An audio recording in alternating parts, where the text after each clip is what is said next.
Money FM 89.3, the best of Saturday mornings. Wide World on Money FM 89.3. Welcome back to the show. Glenn and Neil with you here on Money FM 89.3. The White Lotus is a show that has captured the imagination of a lot of people over the past few years. And if you haven't seen it, it's a drama.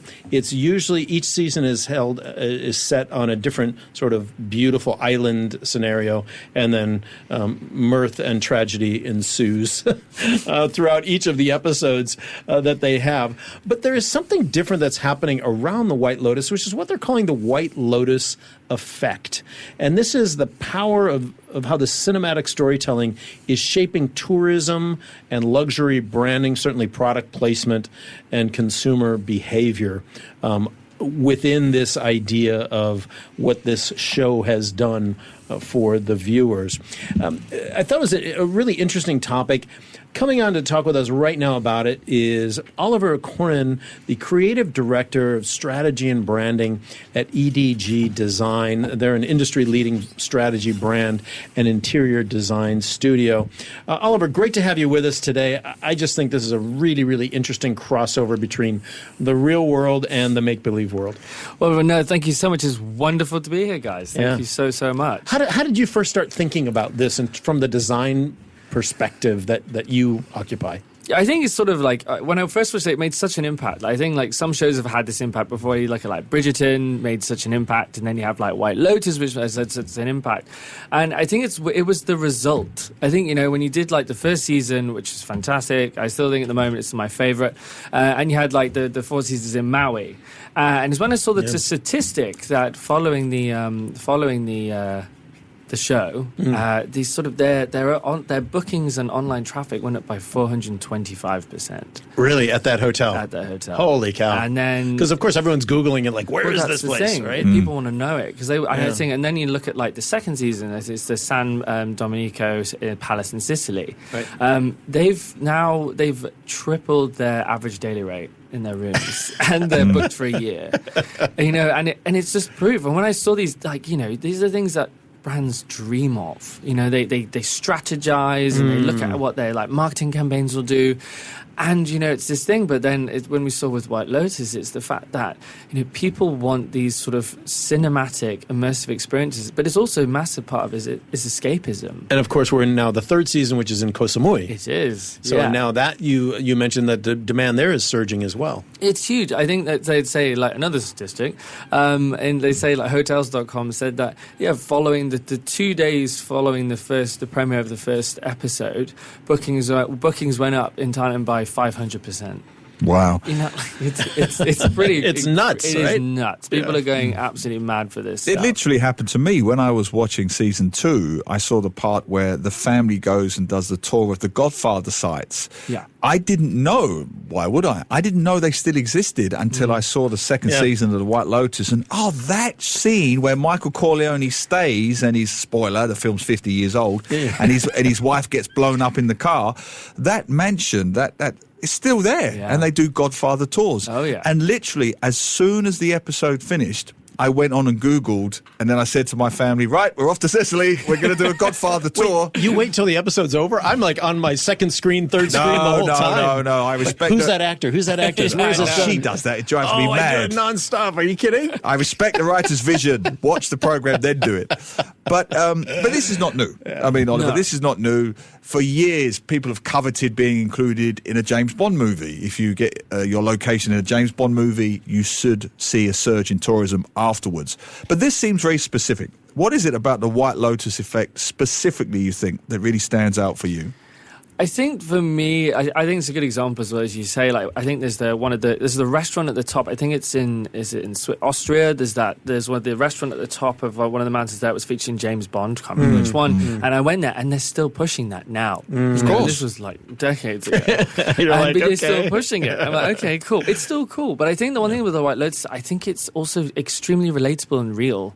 I think that's the big thing that people really are resonating with. It's a TV show, but it's not like James Bond. Bond, which is so like, so it is kind of like fantasy. So I think that people really feel like they want a piece of this. And, and also I think the other thing is it's also just an incredibly well done show. The writing and directing like by Mike White, and it's the case of like, I think you've got these sort of extremely like all these different narratives that intertwine in the story. And it's this, and it's again like what a lot of other brands do that very good at. It's the emotional connection you have to the show and the people in it, the characters. And so I think, and people want to like go, and I think they just want to live in it. And they can. This is the thing. It's right there. It's a hotel. You can pay, you can go. But Oliver, isn't it also, isn't there a generational aspect here? Because, being in the TikTok and the Insta generation, people take pictures of everything they do now, obviously. And vacation destinations, no exception there. More so than 30 years ago when there was a James Bond movie. People, there was nothing to post, right? There was no place to post it. Yeah, absolutely. So now I think, it also is a generational thing about how just crazy people are to post every element of their lives, including the restaurant they had a meal at, which was also the same restaurant that was in whatever show. Or staying at the same hotel or whatever. No. Is it a Gen Z, a Gen Y, a millennial, whatever? It is. No, thing? you're exactly on. You did two there. So it's Gen Z, millennial for sure. So Gen Z, we're looking at sort of around 25, going up to like the millennials, which is sort of, I think like it differs really, but it's kind of going up to like 42, I'd say. But and the thing is, it is exactly right, because they're also very much in sort of the digital age that they've been brought up in, way more so Gen Z. Yeah. And it is it's validation. Everyone wants to validate their lifestyle. They want bragging rights. It's whether it's the case of in real life you have a Birkin bag or a Rolex watch, or you can obviously have your own sort of bragging rights on social. And again, coming to I think we talked about this set jetting is this trend that they're doing. What's that? So set jetting is essentially like we're talking about is that people will specifically go to sites that were or locations or properties, etc., that were featured in films. So set jetting, like film sets. Yeah. So I think we've seen it for the likes of if you look at New Zealand. Of course, Lord of the Rings. You can imagine the impact that's had on people wanting to go and just stand on the battlefield and and sort of do their own thing of it. And then even when we look at Singapore, you've definitely had it with. I think probably the biggest impact recently, I would say, is Crazy Rich Asians. Yeah, of course. And when you've had the Marina Bay Sands was featured, which I saw them. Again, Newton Hawker Center. Exactly. And Chimes, Raffles is a big one as well. Raffles has yeah. definitely had I think they probably were the biggest ones that came out of it well. Because it was so iconic, and I think people are going to be and go again. You can stay there. The thing is, it's one of the things when you can go and see it. I think one of the most profound ones I always think of is Tunisia with Star Wars and A New Hope. Everyone wants to go, but you stand there and you're there. But then you might pretend to have a lightsaber, but then ultimately you leave. But the other places, when you have a hotel, this is the big thing: is you get to really live in it. Yeah. And you can be there for a week. Soak it up. And that's the difference, isn't it? That because is a big thing. I am a movie geek, as Glenn knows, and I have done many movie location tours over the years. Yes. My daughter, she's nodding boredom over there. They have actually filmed me walking down the street in Brooklyn of the opening scene of Saturday Night Fever in Bay Ridge. And he's no John Travolta 40 years ago. No, absolutely not. And this is absolutely true. They've filmed me with one phone alongside another phone playing Staying Alive. And I've walked along. I'm a geek. I do this kind of thing. I love movie location tours. But to your point, I think what's the difference with the White Lotus is I'm not John Travolta, to Glenn's point. I can't then go and dance in a nightclub. What the White Lotus does so well, you can eat their food, you can sit at their tables, you can swim in their pools, stay in their villa. You can live the life. Yeah. And so you're from the sort of EDG design background, you're a creative director in design. How can other brands, whether it's F&B, hotel, whatever, tap into this White Lotus effect? Or is it a case of, well, if it was that easy, we'd all do it?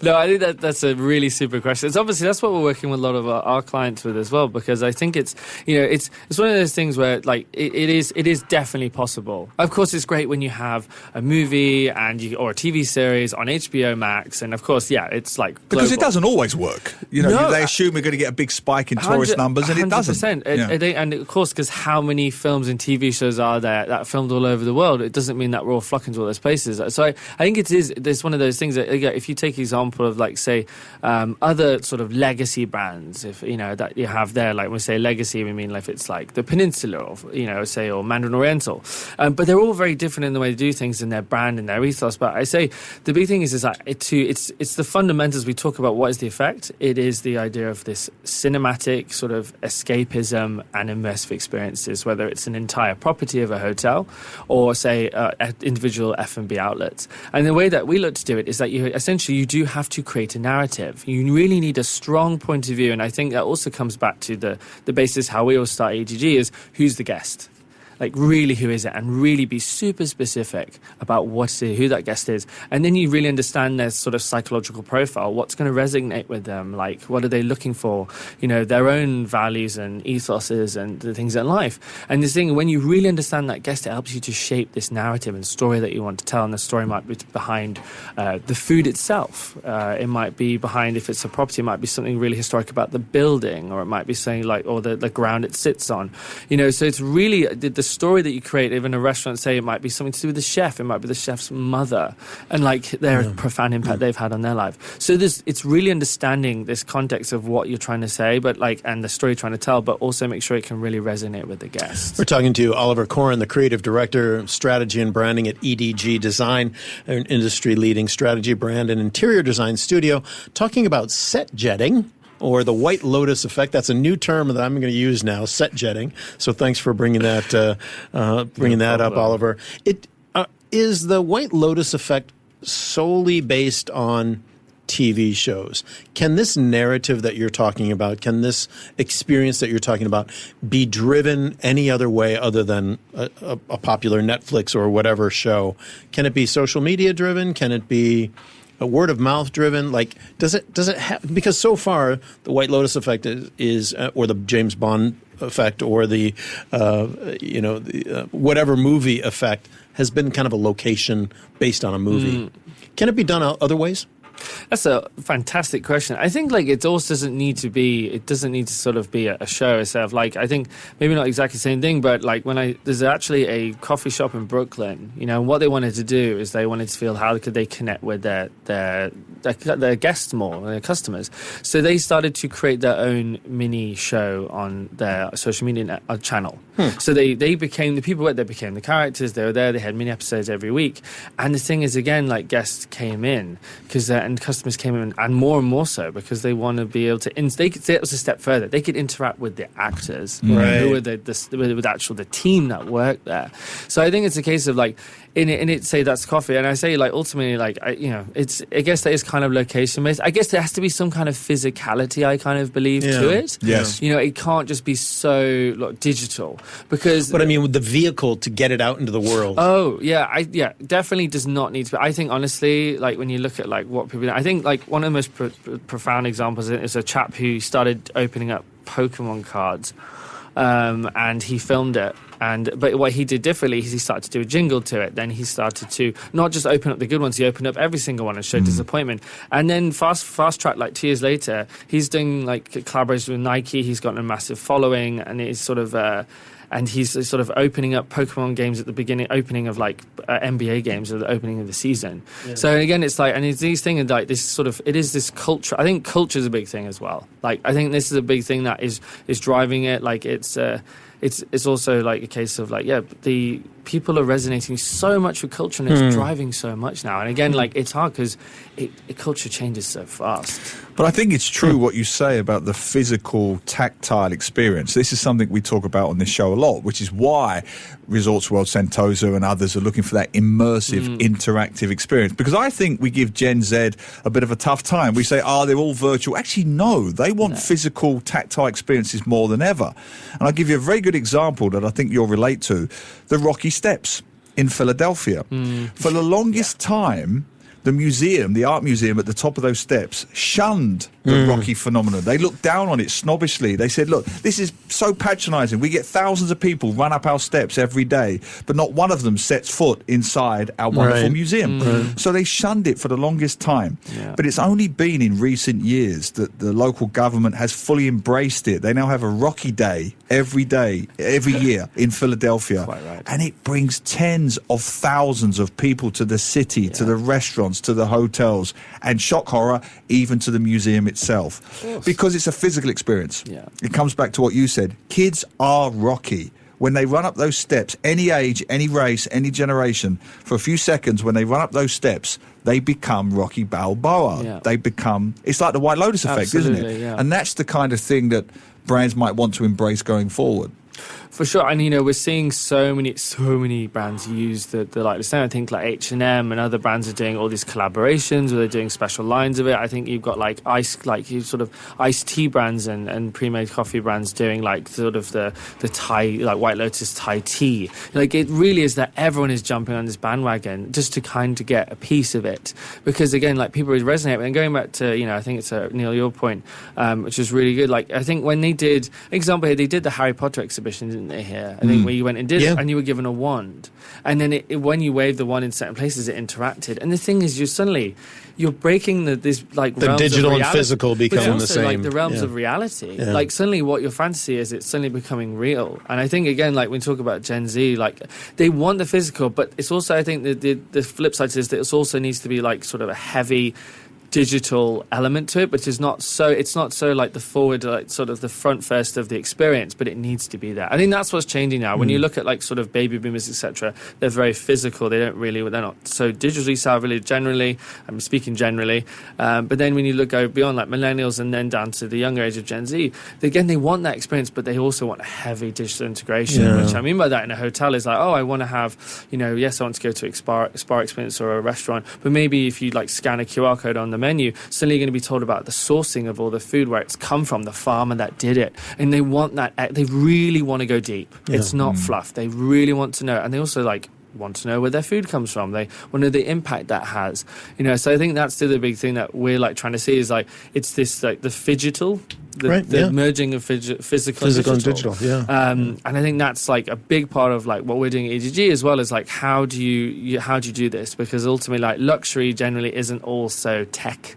I'd say in a lot of ways, wellness, really high-tech wellness, maybe is a little bit, of course, because of the techniques they're using. But ultimately, when you see it, we're all slowing down. We're all trying to disconnect more. So it's sort of that tech, but it's an integral part of our lives. I've often thought, especially around Singapore, there should be, the Singapore Tourism Board should sponsor a really good AR app to go to historic places in Singapore. Go down to Boat Quay or go down to wherever and hold up your phone with the AR app and have it show you 100 years ago, photos from 100 years ago, and maybe somebody's telling you a story about what was there, whatever. I feel like those phygital moments are really lacking in Singapore, generally speaking, in quite a surprising way, given how tech savvy we are here. Absolutely. Maybe it's just that, somebody hasn't found the right person to pay for it, the development. but even that's getting easier and a lot less expensive to do. Yeah. So I hear you, what you're saying, but I also feel like there's still so much more opportunity for brands and for even government organizations to leverage those kinds of experiences. I mean, looking at a placard anymore, and reading something, are you kidding me? Yeah. With no QR code to take me to a digital asset? I'm like, that is so 1990s. It really is. It just used to be a QR code. Ideally, right? You need a plaque, which is a QR code that you scan, and it can do all that and so much more. And knowing where tech's going, when we have, I'm still waiting for, I think VR never really had its day. It's kind of probably gone a bit, but I think AR, augmented for sure. But I think, when you look at the tech, what's coming in these glasses, which look the listeners can see, but my glasses, but suddenly I have an entire world projected in front of me. Yeah. That's definitely coming. It's going to come. And, it's a space where you could go into a hotel room and it could be essentially kind of a blank slate, and you could customize the entire thing to your specifications. Exactly. All the finishes, of course, not the physical, but the actual materiality and everything. You can actually just customize that entire thing to what you want. Super interesting. Interesting. Brilliant. So last question. Yeah. You know, clients, they can be a bit literal. They come to you, they say, Oliver, I want the White Lotus effect for my brand. If it's good enough for the White Lotus, it's good enough for me. Make us famous. What do you do in that situation? Because everybody wants what they think is so easy to achieve. I think it's ultimately the key thing is to identify is like how much they want it. Because at the end of the day, there's going to be a significant financial attachment to it sometimes. Not always, but if I was going to look at it, I would look to create, how do you need to invest heavily into video production. We need to start to tell stories. And this is the big thing is it's we can read something, but when you look at like Harry Potter books compared to Harry Potter movies, the success is because you're there. It's the music, it's everything you're seeing, it's this, and it's immersive, and you can connect so much more, I think, with that character. So again, video production comes into it, but we want to tell a story. I think that's the big thing. So even doesn't always need to be financial at all, but I think we can do it. It's a case of we want to be able to truly be able to tell stories, and it's a case of taking that story and making and creating a brand around it, and then obviously a space around it. But then we'll pull through that all the way down to how the team talk, the service style, the service moments. It needs to be in every element of that space. It needs to live and breathe it, and so does the team. So it's a real team effort. And the thing is that, and we do a lot of work a lot of designers can show up and do it all and hand it over and go, great, we're done, we're off. But for us as well, particularly EDG, we want to carry on, and we want to make sure it's really delivered. But the team is so important. That work, the work there, and work with the thing is it's kind of a big part of what they do is to immerse the guests through and guide them on that journey. So I think for me, that's how we can look to. Ultimately, it's never a guarantee, but again, it's and on top of that as well, we will look for the cultural aspect too. As we come back to it, it's what culturally, do we think that people resonate with knowing who the guest is, and hopefully, we hit the nail on the head on that one. Well, we're wishing you the next White Lotus effect, whatever that may be. Thank you so much, Oliver Coren, Creative Director of Strategy and Branding at EDG Design. Thanks for being with us today. No, thank you. It's been awesome, guys. Thank you so much. To listen to more great interviews, download our podcasts at audio.sg or download the audio app. That's AWEDIO, audio at the App Store and Google Play.